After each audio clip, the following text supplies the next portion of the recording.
Whoa! And Ron DeSantis drops out of the Republican race. Amazing. Never saw that coming. Meanwhile, Dennis Miller says you do realize that the leader of this nation is a man that believes that bottled water tastes better when you shake it up. Welcome to Grounded, the place to hear the salty truth. I'm your host, Scott Cates, coming to you live from the Northeast Georgia mountains and the tiny town of Tiger, the tiny frigid town of Tiger. Over the last few days, it's been cold here. I mean, yesterday, it said 11 degrees feels like 3. Oh, man. I mean, it been brutally cold. It has been. You haven't lived until you live on well water and the well freezes up. That's always fun, especially on a Sunday morning when you're getting ready for church. It's always fun to have the well freeze up, but it was cold. It's been cold here. And in the cold snap, I saw something from the National Weather Service that came through for us. It was a special weather statement, and included in that weather statement, for the very first time ever, it said, be ready with backup heat. That the power demand would be so great right now, because it's cold, that the system might not be able to handle it, so there would be blackouts. And so be ready with some backup heat just in case that were to be the situation. Never seen that ever. It's kind of amazing that's the case. We'll talk about that a little bit later on in the show. I've never seen that take place. It's the first time I've ever seen that as a special weather statement, a part of a special weather statement. So we'll talk about that in a little bit. We'll get back to that. I'm going to go back to DeSantis for just a second and talk about, I've got a number of current events to talk about today, and then we'll get to some other things too. But I never expected to see DeSantis really drop out of the race. It kind of took me by surprise, I think. If you were listening to the podcast last Monday, I said, looked like Nikki Haley had it in the bag. But I do realize, I think, the reason why DeSantis dropped out. And I've seen articles written all just over the last 24 hours about people speculating about the fact that he was mechanical and not very charismatic in his personality, and that his ground game wasn't working door to door because he was so mechanical going door to door. And he is mechanical. He's not real. You'd have to agree. He's not real charismatic. He doesn't have that Bill Clinton-ish ability. We'll talk about presidents and current day presidents in a minute.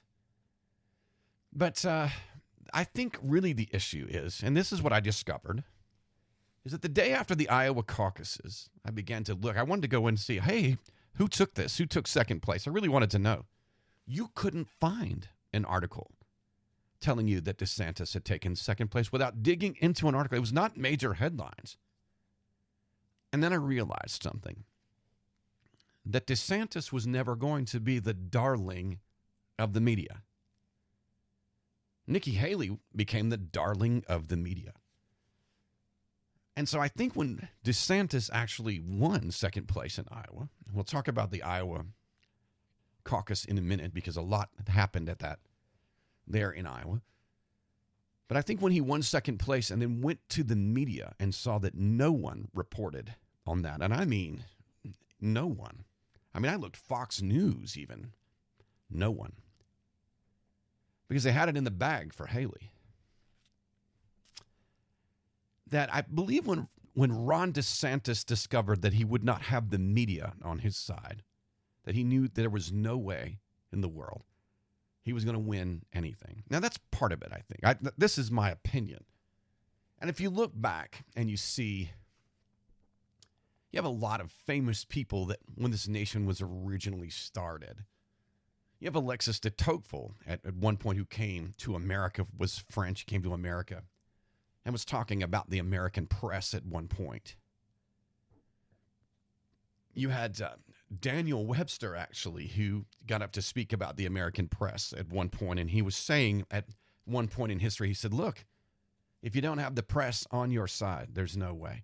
And both de Tocqueville and Webster both understood that the American press, even in that day, in the late or the early 1800s, was so powerful that the citizens of the nation of the United States would never be able to stand or discern truth because of the power of the press. There's truth in that. And there's nothing that has been more manipulated than the press. And so coming out of those Iowa caucuses last week, I thought, oh my goodness, he's won second place, but no one's reporting it. He doesn't have a chance. That's the first thing I thought, because the press, they're just not going to pick him up. And I think that was a part of the realization. Now, don't get, I can make your little prediction here, and believe it or not, I'm not the crystal ball at all. I don't even want to be that. But there could have been behind the scenes a negotiation, because I saw that Trump, he came out and endorsed Donald Trump. And after he had endorsed Donald Trump, I saw that, Donald Trump had decided to retire all the names he was going to call him, had been calling him as well. So there could have been some negotiation behind the lines for a vice presidency, maybe. Never know. And to be honest with you, Trump is the wild card in any room anyway. You're not ever going to know what he's going to choose or what he's going to decide. You won't know till the last minute. And that's where this election's going to end up, down to really just the last minute of who's actually going to be in office, no doubt. So what you would have would be, if that was the case, you would have a man who, let's go back and look at the presidents for just a second and talk about who they are, so we can describe and finally get us up to where we are today. Through the years, really with Reagan, 1980, Reagan was extremely charismatic. And Reagan had plans for the nation, but he had plans for the nation since the late 1950s. Reagan was an Eisenhower Republican. And so because Reagan is an Eisenhower Republican, he has principles according to the Republican Party that he carried forward for 25, 30 years and put them into play the day that he went into office. Now, in that day, there weren't a lot of executive orders that were being written. Legislation was being written by law. And so in his first 180 days as president, he literally ends up on the Reagan Ranch, basically. And I remember the press conference. I was young. I was a freshman in high school at that time. But I remember at that press conference, him signing Reaganomics into law. This was an actual law. This was not an executive order. He was changing everything. And we started with Reaganomics, and a number of things he placed into law, he stuck in place. And 18 months later, the nation turned around. And it turned around on a number of realms. First of all, on the first realm, it turned around. Economically, we came back. Secondly, patriotism was now at an all-time high. You would have thought patriotism would have been at an all-time high in 1976 because it was the anniversary of our nation, 200th bicentennial of our nation. But patriotism quickly declined from 1976 to 1980 under Jimmy Carter. But it reached an all-time high by about 1982 with Ronald Reagan as the president. And not only that, but morals and values, actually, which had gone down the tubes, now start to increase in popularity. And morality begins to come back, even though Hollywood, some of the movies of that era, some things that you and I, seriously, I was a teenager during that era, but I wouldn't want my kids watching some of the films that we were watching during that era. Things like Fast Times at Ridgemont High. There's no way in the world I'd want my kids in the middle of watching that, or children in the middle of watching that today. But morality actually was coming up amongst adults during that time. Patriotism becomes at an all-time high. The military grows. You were proud to serve in it. The people who were leading in the military were not confused. They had a set of guidelines. I know because I served in the military under Ronald Reagan as president. We're proud to serve, no doubt. Proud to be a part of the American military, proud to be in the U.S. Air Force. It was all an amazing thing during that time. So we spent 8 years under Ronald Reagan, and those policies turned around the nation, brought morality up. It brought actually the ideas of the Christian faith, the the Judeo-Christian culture actually begins to rise, and the morality behind it does as well. Just a fact.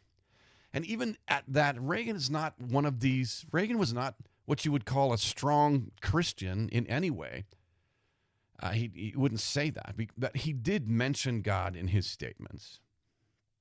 Well, after Reagan, you have one who is less charismatic, because underneath him, you've got George Bush Sr., who was the head of the FBI at one point in time.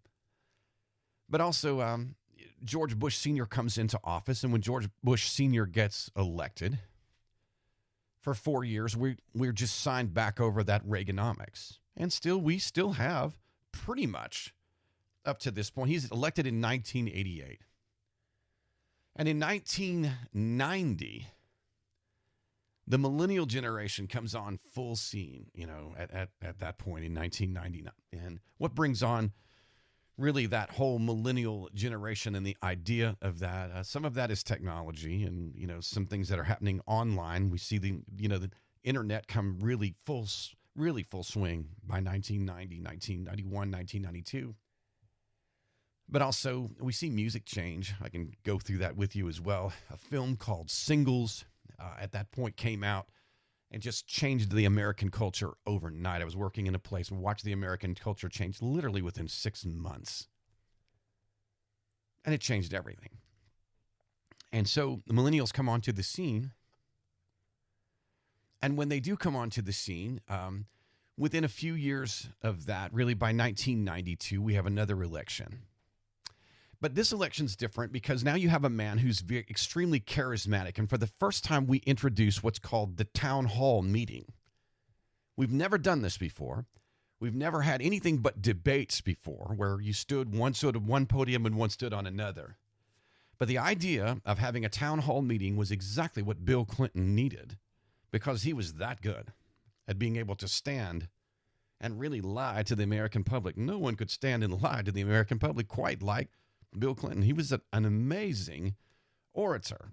Now, if you think I'm a Bill Clinton fan, I'm not telling you that. I'm just going to give him credit where credit is due. He was an amazing orator. I would watch him, and I thought to myself, my brother and I would watch television, and we would watch Bill Clinton speaking.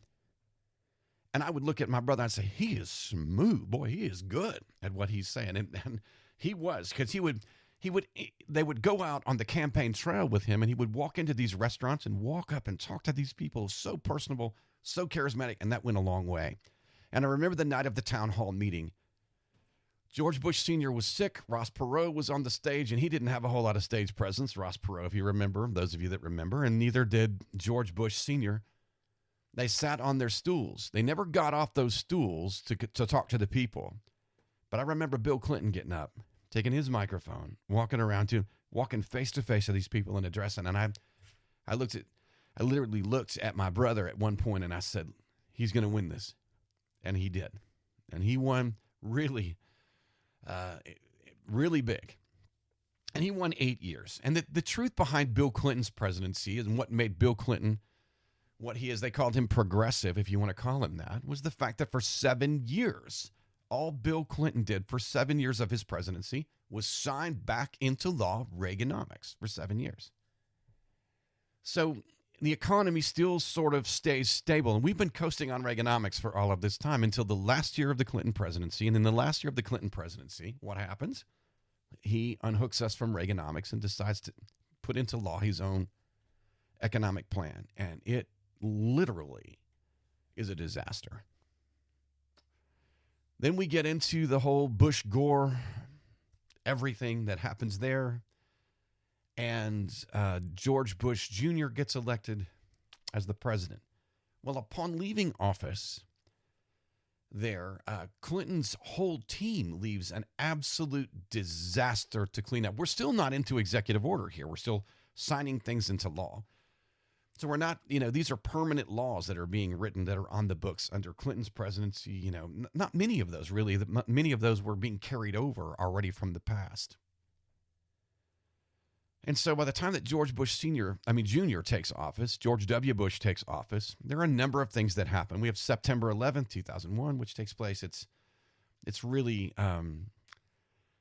we get the attack on our own soil. We have just a number of things that take place under his presidency within the first couple of years of him being the president of the United States. Now, what we do see is that George W. Bush comes onto the scene, and he is actually a firm believer in Jesus Christ. And so he does actually, in his speeches, mention Scripture often, and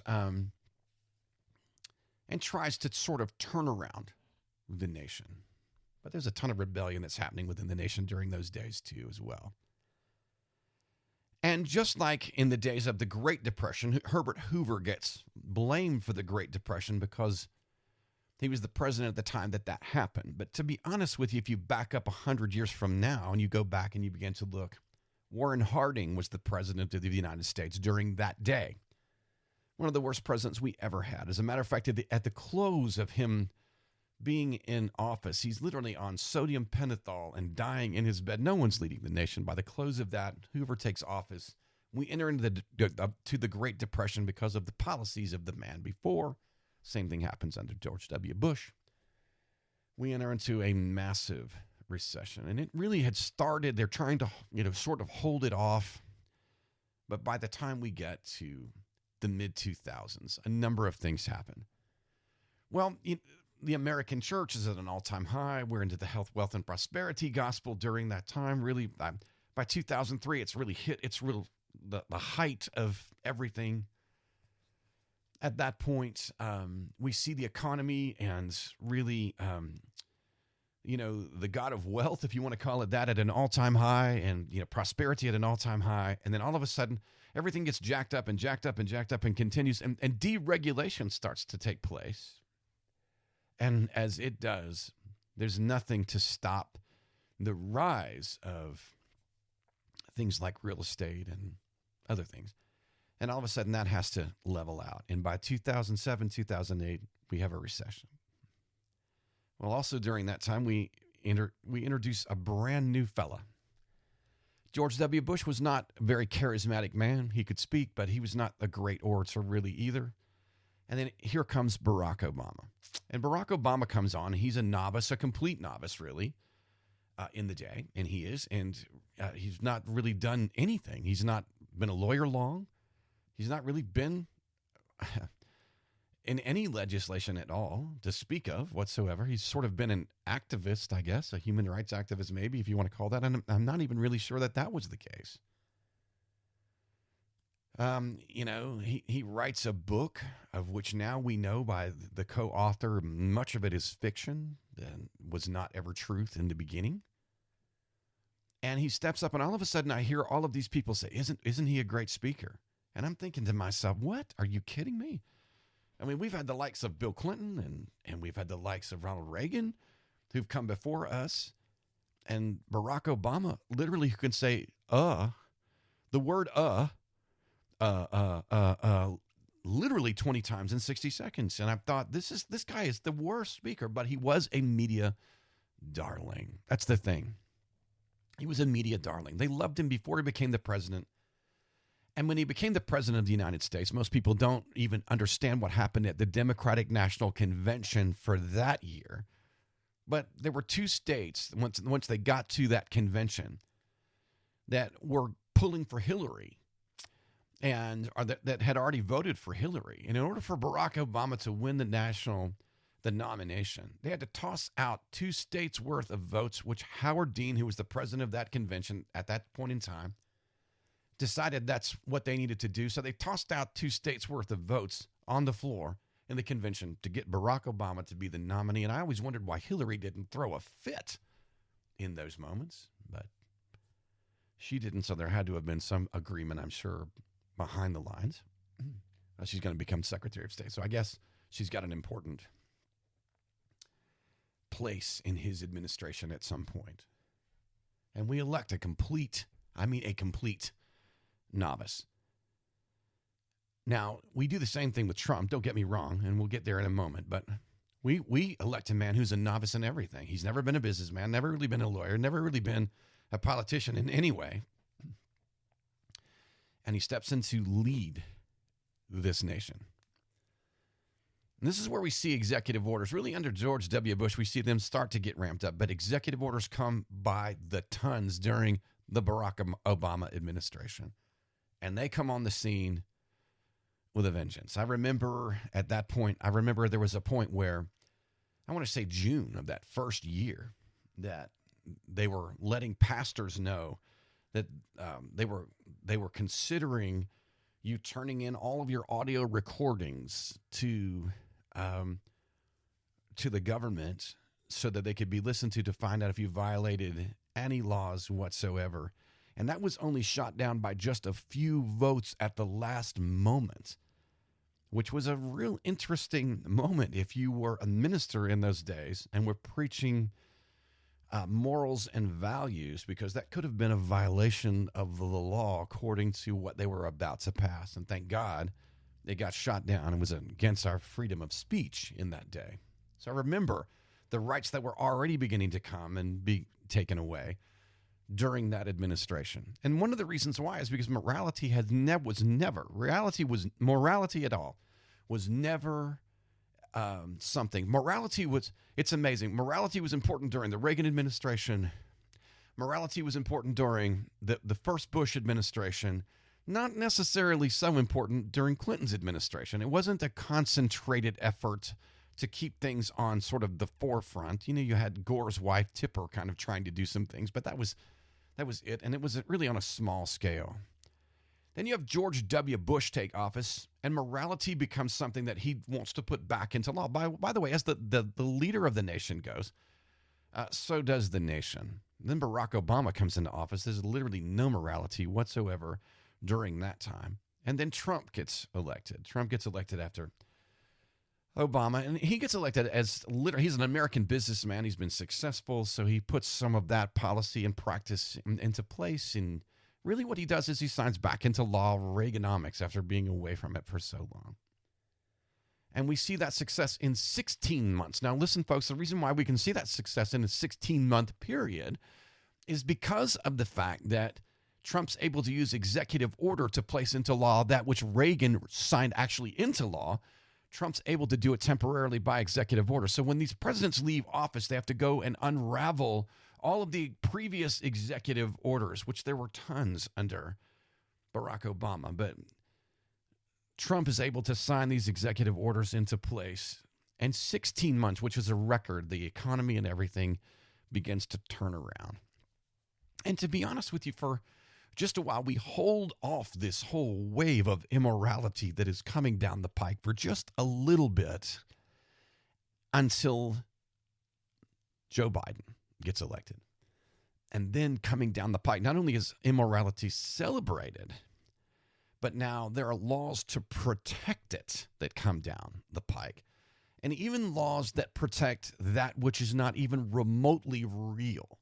So it's not just immorality, but there are laws that prevent you from seeing actual reality that are being placed on the books, which is terrible. And now at the same time, we see the national school system began to sort of teach these things to children against, that the American culture is terrible and that our history and our historical background needs to be rewritten, and it's all of these things. And so we start this wave of that as well. And that's sort of the American presidency. And now we come back. Now it brings me up to, to where DeSantis is. With all of this, DeSantis lacking charisma, I think. That's been that's been tough.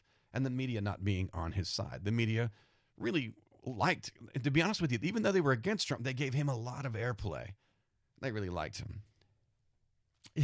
And the more negative airplay that he got, it just worked for him. And so anyway, that's what took place. That's where we've been. Okay, basically bottom line. And that's sort of your history of American presidents. And you see morality come and go as the American presidents go. And morality was sort of held off under Trump and trying to be brought back under Trump, really. So that's where we are. Where are we today, though? Where are we today in this current? I really did not expect, at this point, it looks like, most likely, we don't even know. It's really a toss-up. It's sort of like the National Weather Service trying to predict the weather. We have no idea what's going to come within a few months from now. What I do know is that the media will definitely do its best to keep the American people confused on every realm. And they've done that for quite some time. So just be ready. So I have a suggestion for you. Make sure that you are grounded in some truth, because you're going to be bombarded in that which looks like has a form of truth. If you've heard the scripture say has a form of godliness but denies its power, you're going to have some stuff that looks real credible come down the pike, but it not be. And we've seen a lot of that happen in the past. I'm not telling you something that you don't already know. And it's kind of amazing to me, really, as I get down, to this. Let me look in my pile of things to talk about today. I've got a number of things. Just looking all the way back from the headlines from last Tuesday, just wanted to talk just basically the brief history of presidents and the things that were coming down the pike. Then I know Joe Biden. We look at Joe Biden going to be maybe the nominee, and and falling in his shadow probably would be Kamala Harris, who would step up. Who literally, I thought about this morning. I thought, if anyone knows, I've got a good friend that her favorite response to anyone that she knows is, I don't know. I don't have any idea. I don't know. And really, truthfully, she does know, but it's just a convenient statement to not have to tell you what's going on. Or she has an idea, just a convenient statement to not have to tell you what's going on. The reality of it is that's Kamala Harris, except for the crazy part about it is that she doesn't know how to say, I don't know, or I'm not sure in so many words. And so she has the ability, this incredible ability to say nothing. And what it really comes down to is, I have no clue. I have no idea. I don't know. But she takes 50, 100, 500 words to come around to say, I don't know. That's an art all in itself, to just say, I'm clueless. So that's what she does. Just a couple of things that I saw that were coming down the pike. The first of it, this is what I saw. A couple of things. I'll just go down the list. And the Chicago area Tesla charging stations are lined up with dead cars during the freezing cold snap. And why is this? Well, there's a number of reasons for this. I do want to talk about this for just briefly a moment. There's a number of reasons. Most of you, if you're driving a Tesla or you're driving an electric vehicle, what's heating your car? Well, what's heating your car are these heat strips. Now, I have a 1959 Shasta camper that I have kind of outfitted to just, be off the grid and go camping and to escape wherever. And it does have an air conditioner, a little air conditioner in it. And it also has a little countertop heater that I can set on top. This little heater is about, 6-inch by 8-inch little heater that has little heat strips that blows a fan on the inside. Now, I can run my megawatt air conditioner and turn that sucker on and freeze out that little camper and it not do anything to the generator that I would run, the little generator that I might carry with me to run. But as soon as I turn on that heater and it heats up those heat strips, snap. I mean, it shuts off. It will not run a heater. So I have gas heat propane that I bring to, heat with it, because it will not run even the tiniest little heater. It's like running a hairdryer. That sort of thing. And basically what you've done is you've taken, and they're running like a hairdryer in an electric car. Well, that means that everything's running on electricity in your car. So if you have a 300-mile range, when you flip the heat on, you've knocked that down pretty good. So what are they discovering when they line up in Chicago to go to the Tesla charging stations? Well, the first thing they're discovering is, hey, I don't have but about 100 miles in my range, so I need to stop and pull off and charge. But now it's freezing. And the one thing you can understand, when I go out to my big mega diesel truck that's going to blow black smoke out of the rear end, when I go out there to go start it up and it's 11 degrees, guess what's weak on that truck? The batteries. They just are. When I go to turn that over, when it's a 90-degree day, that thing just boom, fires right up. But when it's not, it goes, it tries to fire up. You've been there. Most of us, that's how we discover that our batteries are dead, when it's cold. Well, folks, here we go. Your batteries aren't going to take the charge. They're not going to hold the charge. They're not going to have the charge. And when you pull up to your charging station, they're going to take longer to try to charge, and you're going to get less of a charge And then all of a sudden we discovered something in Chicago that because it's cold out, people would rather have warm homes than cars charged. And the power's got to go somewhere. So the first thing shut off is the Tesla power station. That's kind of a bummer when you got 60 cars laid out there dead, literally in the moment. This is why electric cars are not working. They're just not. And that is also the reason why when people buy an electric car, they usually drive it 3 to 6 months, park it, and go back to gas. Just saying. That's on the list. We were talking about the Iowa caucuses. That's also on my list, to talk about today too, just for a brief second. Trump won 99 out of 99 of the counties. He didn't get all 99. He missed one. And it goes into the article to describe the reason why he missed the one county, which was the fact that the Democrats could register at the last second to go and vote in the Republican caucus. And so to prevent Trump from taking the whole state, they ran to vote until they got just one vote over for Nikki Haley. And once they got one vote over, they stopped registering so that they could keep it from saying that it was a complete landslide, which was interesting. And that's why New Hampshire, tomorrow, New Hampshire will see that, their vote, it'll be a little different. You would have had to have, I think, registered 3 months ago. So you couldn't just do this at the last minute like you could do it in Iowa. If you know what I'm talking about, I'm trying to be in a hurry here. The other thing, boy, I saw this too. ACLU reports a surge in anti-LGBTQ legislation. Ladies and gentlemen, there's a rise in people that are knocking down this LGBTQ legislation in 48 states. 48 states have now stepped up and said, no, this is not good for our state, so we're backing off. And the ACLU is keeping track of all of that, and they're looking up saying, whoa, hold on a second. Look at all of these things that are now being backtracked. Hey, guess what? We're discovering it's been a fad. It's been a fad. Not only that, it's not good for the state. Not only that, it costs a lot of money. We're discovering that the LGBTQ, RSTQ, whatever, all of that has been a fad, and it actually is becoming phased out because we got new things that are coming down the pike. We're going to talk about that too right here. What's brand new that's coming down the pike? Well,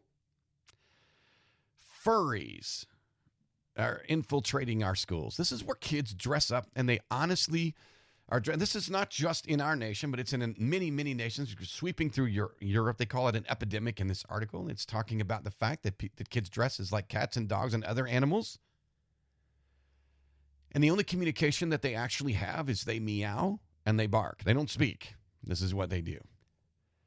And how I heard about this firsthand was I actually heard about this from students that I was working with saying, we have these kids that are coming to school that are dressed like animals. And they do stuff like lick each other and clean each other. I'm thinking, what? I heard this. I actually heard this. I overheard this conversation. I said, wait a minute, tell me this again. And they were telling me about this whole idea. And then I went and talked to some other kids who said that same thing's going on in our school in another part of our state. And I thought, are you kidding me? This is actually in schools. And then I got to thinking about this. Let's back up to 1980. We are confused. We got some issues. We don't know. Men don't know if they're men. Women don't know if they're women or they want to be. Boys don't know if they want to be girls. Parents don't know what they want their kids to be. We've got some major issues, and now we think we want to be animals, and our kids want to be animals. It reminds me of the Ghostbusters speech from the movie 1984, when the Ghostbusters run into the mayor's office. You remember Dan Aykroyd? He steps up and he says, "I'm talking Old Testament stuff, Mr. Mayor. I mean, real wrath of God kind of stuff, like fire and brimstone falling from the sky, and rivers and seas boiling, 40 years of darkness." And then, Harold Ramis, he says earthquakes and volcanoes. And then, Ernie says the dead rising from the grave. And then Bill Murray, who has no idea because he's not real educated in his field. He's just sort of happened along in the middle of his hanging with these guys, and he wants to chime in and say something. So he says, human sacrifice, dogs and cats living together. We're talking mass hysteria. Now, one of the funniest lines of that film, as he defines mass hysteria being dogs and cats living together. Man, That was 1984, when it was a line of comedy. It was hilarious. We've gone from hilarious to literally hysteria and back again. And so here we are sitting. Can you imagine in 1984? I'm just saying. I can't imagine in 1984 sitting in the school cafeteria next to kids who are dressed in cat pajamas and wearing ears, licking each other's armpits during the lunch period. No, I'm just thinking that's not going to happen in 1984. As a matter of fact, that gets you literally an escort to the principal's office in 1984. This goes beyond the school counselor. It does. As a matter of fact, that probably gets you a one-way ticket to suspension or expulsion, and a therapist quickly on the west side, a psychiatrist where they're checking you into a place. Well, the article says that this is allowed now because it promotes safe schools. Hello. Ladies and gentlemen, have we gone bonkers? And in the middle of all of this, as if we haven't lost our minds enough, I'm looking at Milford Regional Medical Center, who's going to deny health care to anyone who actually gets the pronouns wrong or actually has, anything against what they might believe. They're going to deny health care. What? How much Orwellian can we become? Then Milwaukee Public Schools distributes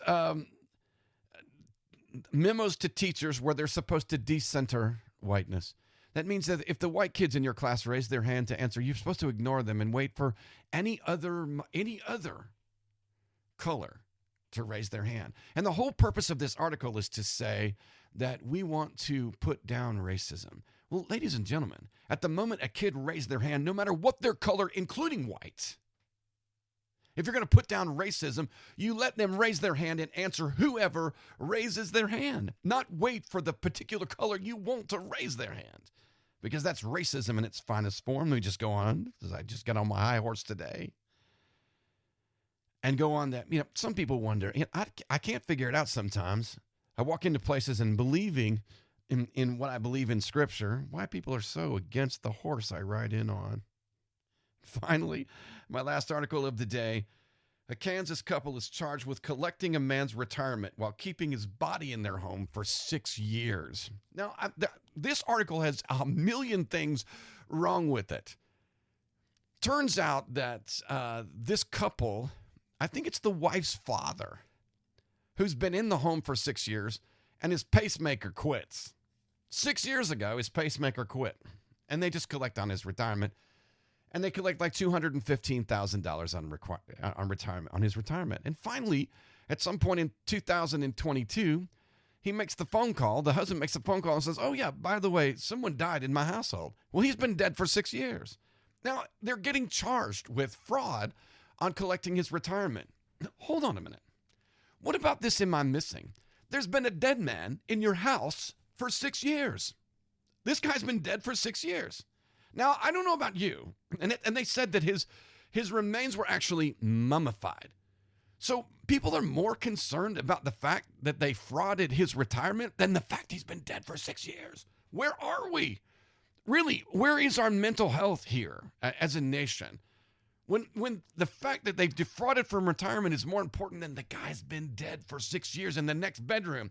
I want to know what kind of candles you use if that's the case, because I need to get me some of those.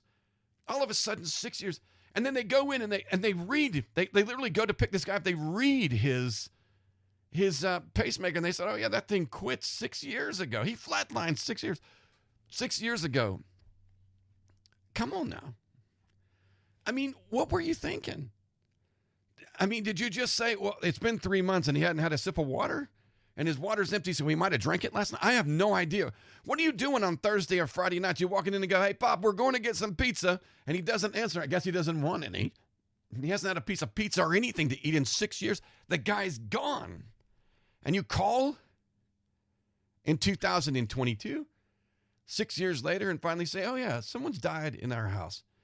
I'm thinking somebody needs to press charges on something other than defrauding here. We've got a problem, ladies and gentlemen. We just do. We got a problem on all fronts. It's a lack of being able to see reality. It's a lack of that. And the legislation that's been handing down, I've been covering this for, just talking about this for the last little bit. But the lack of the legislation is because we don't, for some reason, we're missing something at the core of who we are as a nation. We're missing the ability to see someone else other than us for once, for one thing. And because we focus that reality on us and us alone, everyone else becomes the enemy. Everyone else has the problem. It's not us. Everyone else does. That's a major issue. We've got mental health in our schools. Goodness gracious. Seriously, think about this. We got kids licking each other's armpits at lunch period, and we've got people that are holding on to dead people for 6 years in a home. And one is said that this is going to create safe schools, and the other one, the only trouble they're going to get into are the first charges they're facing here on this is defrauding his retirement fund. Wait a minute. Something's missing. And I realize as believers, we look up and we go, man, these people are crazy there. And they are. But these people are insane. And we should be thinking that. And we look at people that stand up against the things that we believe oftentimes, I know, is our enemy. And that's the whole bait, I think. Sometimes we're getting into these discussions and some of these things that we get fired up about. And it amazes me, really.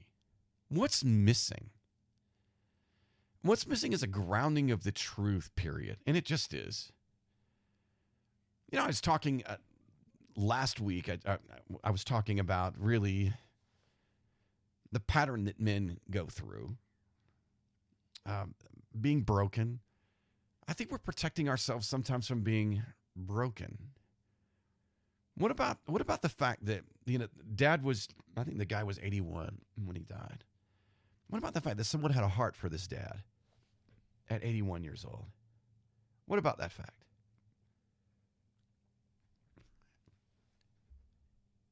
And then, didn't anyone care about that? There's a lack of something. Compassion? Is it love? What is it? What is it? And to what extreme does Jesus actually say to us that we need to love? Why is this missing? It's because everyone's against everyone. It really is. I think it's because also at the same time we look at people sometimes and we go, they're toxic in our life. And so we just write them out. We're in a cancel culture. But I don't think we understand the fact that we've gone from hilarious to hysteria and back again. And it's taken its toll. It's taken its toll. It's weathered our souls in ways that I don't even think we even grasp. We don't have a grasp on reality anymore. It's calloused us up so bad that we don't know what love actually even looks like, or we're not sure that we even care to love, as long as it doesn't fit our agenda or what we want or whatever we have an issue. And we just hands off. Is it hands off raising our children, or is it every adult is like a helicopter parent that hovers around their kids? But I was in a day, I grew up in a day when there was nobody there that came to our sports practice. So they dropped us off, they didn't stay for practice. They were there, they came to games, but they weren't at every practice. We were let go to do some things, but we were outside doing things. And there was not this influence of all of these things that were hammering online like there is all the time now. And we were in close proximity with friends and other people that were important to us. And to be honest with you, one of the things we learned in the day, I remember being in the second grade and a new fellow moving into town. And he was from Miami, and we were right there in Little Gulf Breeze, Florida. But he was from Miami, and he came, and we had the pecking order, and we got into fights or whatever. And we didn't like this fella because he talked weird and he was different. But he came into that neighborhood, and when he came into that neighborhood, he walked like he was the coolest guy on the planet. And I remember we had got into a fight, and he pulled hair. That was just one of the things. We had the rules. We didn't pull hair, but in Miami, I guess they pulled hair. And so we got in that first fight. He pulled some of my hair, and I thought, what in the world is this? And my sworn enemy, this fella from Miami, eventually became my very best friend. Really did. tore my heart out on the day that he died. Tore my heart out. It's one of the reasons why I do the things that I do today and tell people about Jesus Christ as well. Many of you have heard that story before. If you haven't, on one of the previous podcasts, I talked about that. It's amazing what happens, what love does in a life. And Jesus knew this. Sometimes it takes controversy, ladies and gentlemen. Sometimes it takes difficulty in relationships. If a relationship was all just wonderful all the time, you would never go through the difficulties that would carry it through and make it amazing and to forge the bonds. We've talked about some of that. And Jesus says this in Luke chapter 6. Because he wants our love to be the one thing that's amazing, so that we don't fall prey to these things. Because at the center core is not only a love for truth, but a love for each other. At the center core is actually love when it comes down to, the Christian faith and the morality behind the Judeo-Christian ethics, really. Luke chapter 6, verse 27, this is Jesus speaking in the Beatitudes, and he says, I say to you who can hear this, basically, is what he said. I'm saying to you who can hear it. Love your enemies. Do good. So, and he'll tell you to who, but love your enemies and do good. These are two things. Love your enemies to do good in spite of. And by the way, at all costs is what he's talking about. Whatever it is, do not let that love get taken from you. Do not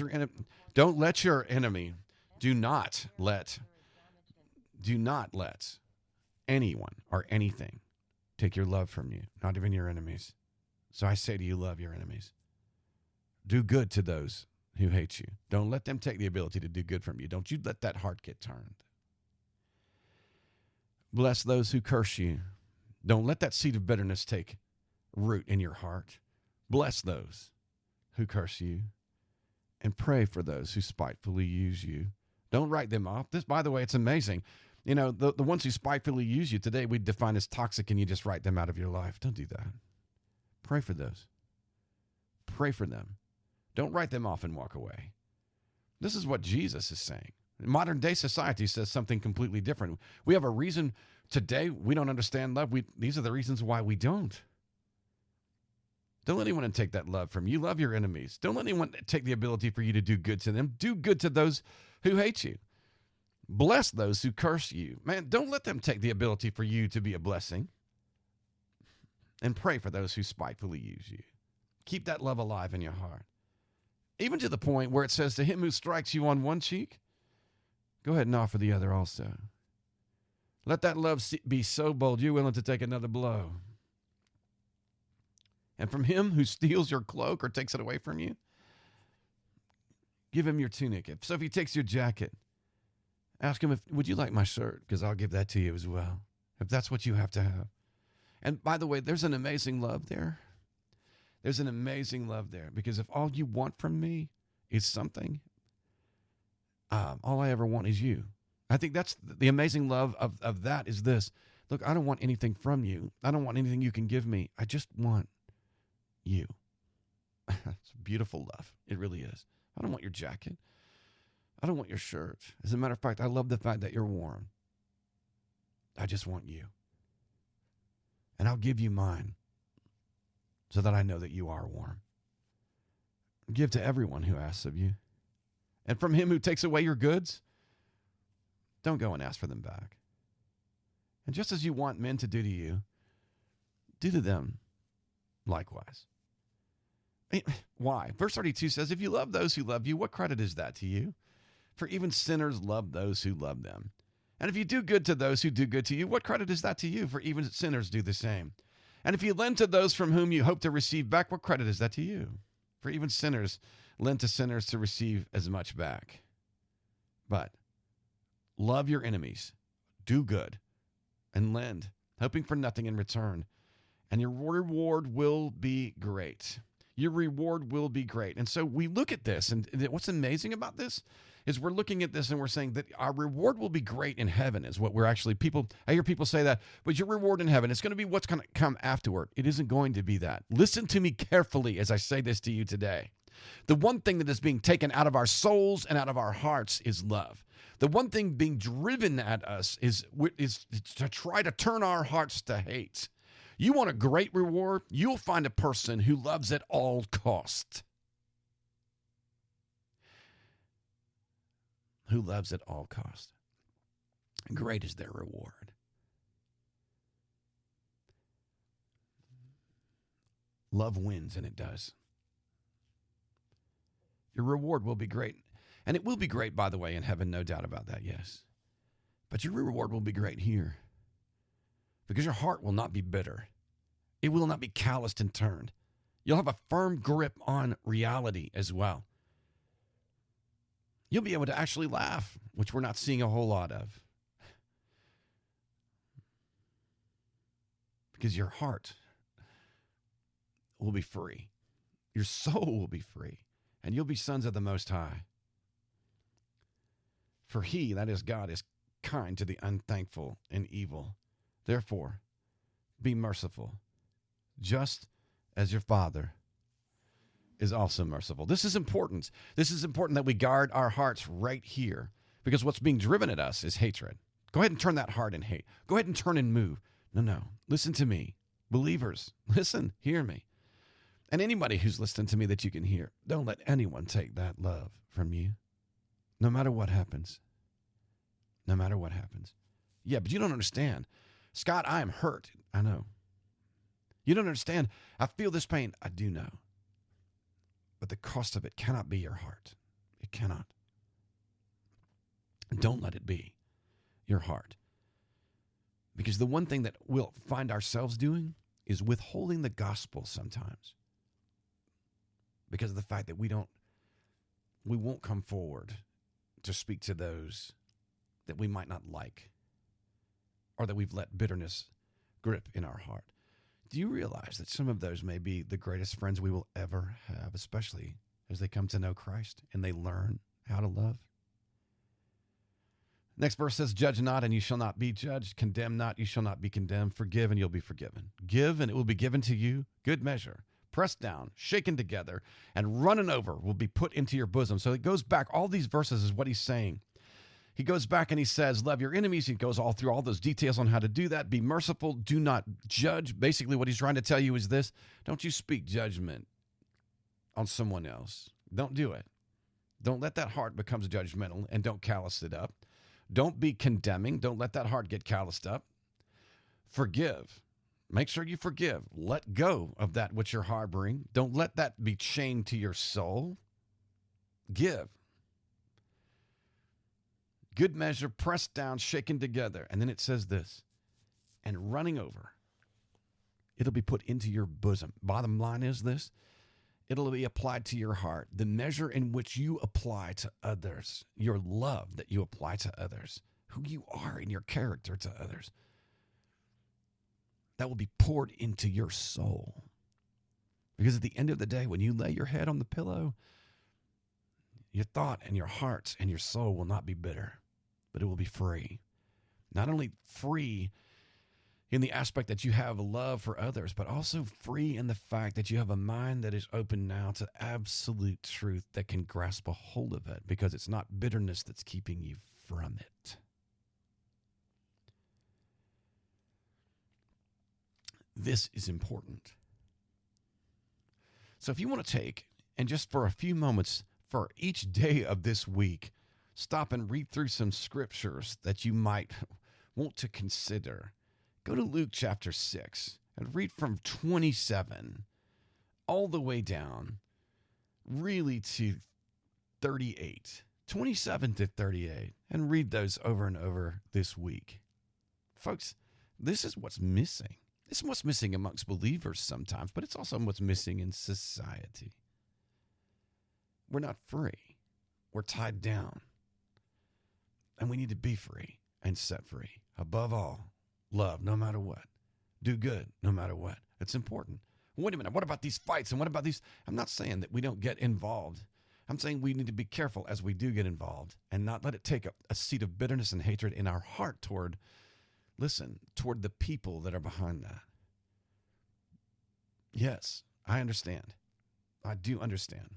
People say love the sinner, you hate the sin. I get it. I hear it. I hear you say that.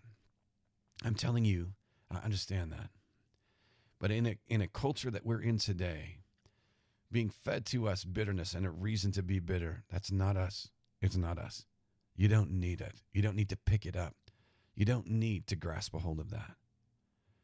You don't need to be bound to that. You don't need to be caught in the deception of the media and all of the things that are about. You don't need to be caught there. You don't need to be caught in the envy of the things that are being posted online and the jealousy of those things. You don't need to be caught there. We need to literally have these things running over and put back into our bosom, into our hearts. This is important. If we're going to be light in a dark world, and all the things that I've spoken today, I'm reading these people, the grasping of reality and all of this, one of the most confusing years of all time are the election years. They are, because of everything that's thrown at human beings. And we're trying to discern truth endlessly. I'm telling you, in the middle of all of this, don't let your anger get the best of you. Don't let your hatred get the best of you. Don't let your bitterness and frustration get the best of you. Let your love get the best of you and continue to do good.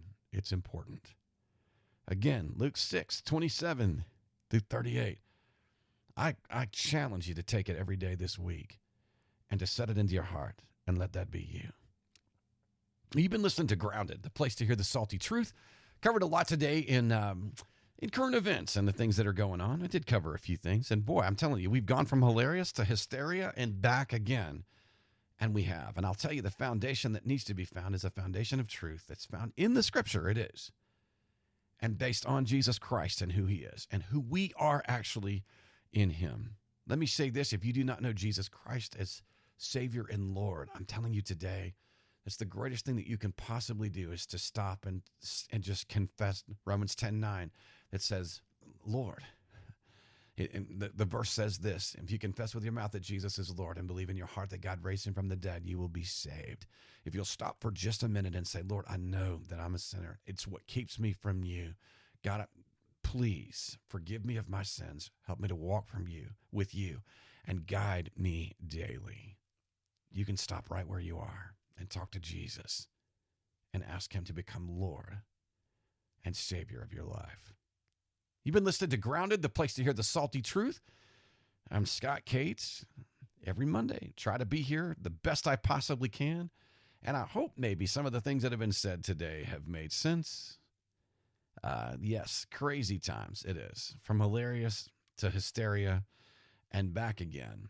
But praise God, as things come back around, be praying for our nation, be praying for the people who surround us, be praying for your own heart, actually, at this. Lord, help me to love at all costs. Help me not to buy into the whole toxic mentality at this, but to every person that I look up and say, I want them out of my life or whatever in that, help me to pray for those as well. To love at all costs so that I'm not darkened up like the rest of the world. Help me to be light to a dark world. And that's all I got for you today. So I hope you've enjoyed the podcast today. I'm looking forward to next Monday. And y'all stay warm and keep that warm heart out there. Y'all have a great day.